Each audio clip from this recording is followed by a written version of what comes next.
Hello, I am Judge Mary Colleen Roberts, President of the Illinois Judges Association, and here I am with Justice Elizabeth Rochford. She is the first Vice President of the Illinois Judges Association in line to become the President in 2025.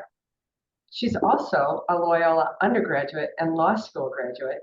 And during, I think it was law school, you clerked for Phil Corboy's office. That's correct. After that, Justice Rochford was a Cook County State's Attorney until 1990, and then she moved on to the Court of Claims, where she served as a commissioner for 23 years. During that time, she also served as a hearing officer for several municipalities. Justice Rochford came to the bench as a trial court judge in 2013 and served in the Domestic Relations Division before being elected to the Illinois Supreme Court in 2022. Justice Rochford, as you know, this year the Illinois Judges Association is going to focus on judicial decision making, various aspects of it. So we're curious as to your role and the decision making that goes into what you do as a Supreme Court justice. Your positions as commissioner, hearing officer, and trial court judge you bring that with you to the Supreme Court. What are the similarities and differences in your decision-making process between your prior positions and your position as a Supreme Court justice? So before I answer that great question, I just want to take a quick moment to offer my congratulations on your investiture as our president. There is such a high energy around your upcoming leadership, and I liken it in my mind to a thoroughbred at the gate of an important race. You are ready to run, and we are eager for the ride ahead. So thank you for having me. Thank you very much. Back to your great question. Yes, so very different. In every judicial and quasi-judicial position that I held previously, I was in the courtroom face to face with litigants, frequently in high volume, often emotionally charged cases, making decisions in the moment, as most judges are, or nearly contemporaneously with the presentation and the argument. And the decisions are made alone. When you sit on the bench, you're making that decision on your own. And on a reviewing court, the justices have the benefit of time and research, and the decisions are made as a group. And there's some security in that. It's a very different process. And I have greatly enjoyed aspects of both. I will tell you candidly, I miss being in the courtroom sometimes, personally and firsthand, assisting people to resolution, something that I found to be enormously gratifying. But there's also great satisfaction in the more academic process and knowing that the rulings of this reviewing court will have a broader impact on a larger number of people. But in terms of similarities, it's the same commitment to following the rule of law, to equity and fair process. And those foundational pieces of the work we do really don't waver. So how does a case get selected for review before the Supreme Court? So interestingly, as you mentioned in your comments at the installation ceremony, there are historically about 1.6 million cases, or more than that, in the trial courts across the state of Illinois. About 4,000 of those cases are appealed to the appellate court. And you know, we have an absolute right to appeal that first phase to the appellate court. And then approximately 800 of those cases file a petition for leave to appeal with the Supreme Court, asking the Supreme Court to hear their case. Only about 4% of those cases will be granted leave to appeal. And the criteria for selecting a case that is granted leave to appeal, in addition to constitutional issues, are issues of general importance. It must affect more than the individual litigants in that case. And also matters where there's a conflict among or between appellate courts or the Supreme Court and an appellate court, so that there can be clarity. for judges, because judges in courtrooms are relying on appellate and Supreme Court rulings. And when there's a conflict in those rulings, clarity needs to be established so that judges can proceed accordingly.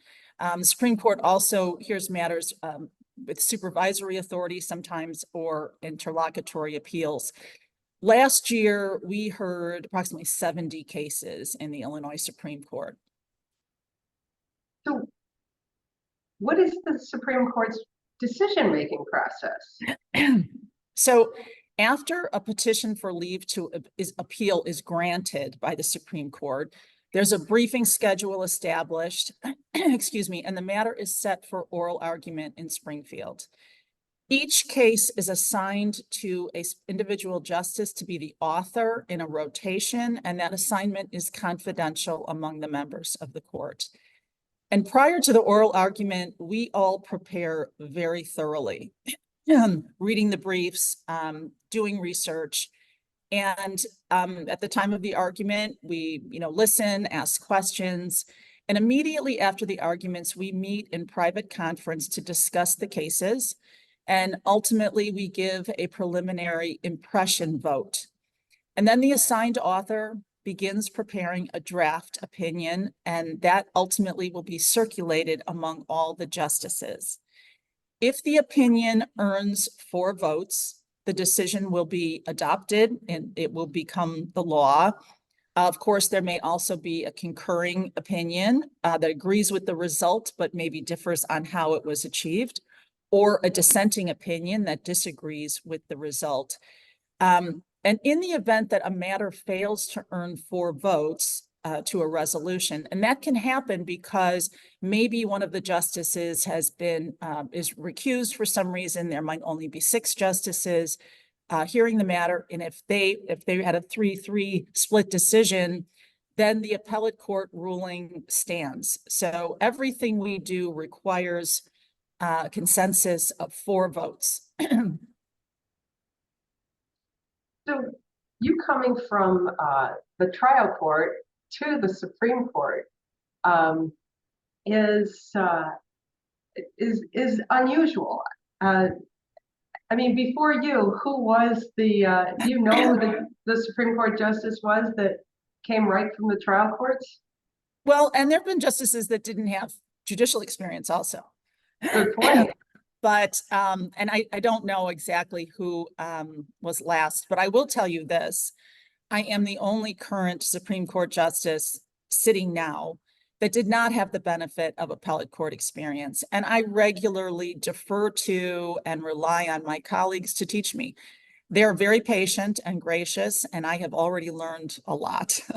Well, But yes. sometimes they turn to me on matters of the trial judge experience, because although most of them have spent time in trial court, not all, I was there most recently. And so really what I have found sitting at the table among these magnificent colleagues is the wonderful combination of our experiences that really enriches and strengthens the work that we do. It is remarkably collaborative and respectful among us. And I think we're all learning from each other all the time. Wow. Well, your insight and the information you've given us has been very enlightening, and thank you for that. I do have one more question, and that is, what do you find most interesting about being a Supreme Court justice? So I've always been greatly committed to being in the community, in the schools, retirement homes, churches, wherever people gather, talking about the work of the courts, demystifying what we do and how we do it. And this position on the Supreme Court has afforded me an even greater opportunity to be among the members of our community across the state, to advance access to justice, promote transparency, and I believe in the process build confidence in our justice system. And so much of that is we do through the IJA, And also as the member, as a member of the courts. I think it is so critically important that people know and better understand the work of the courts. The other thing that has been so wonderful is really the collegiality we enjoy with the members of the court, the amazing court staff. There are so many people behind the scenes that make it all work at the AOIC and the clerk's office, our personal staffs. And it's really an extraordinary opportunity for which I am so humbled and genuinely grateful.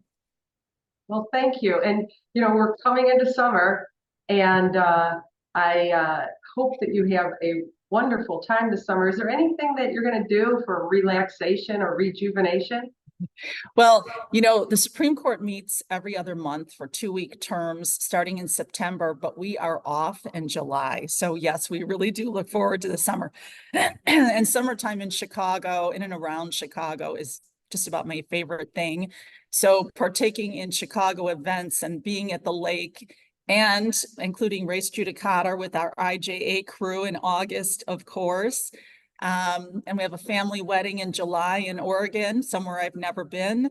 So it's shaping up to be a really exciting and wonderful summer ahead. How about you?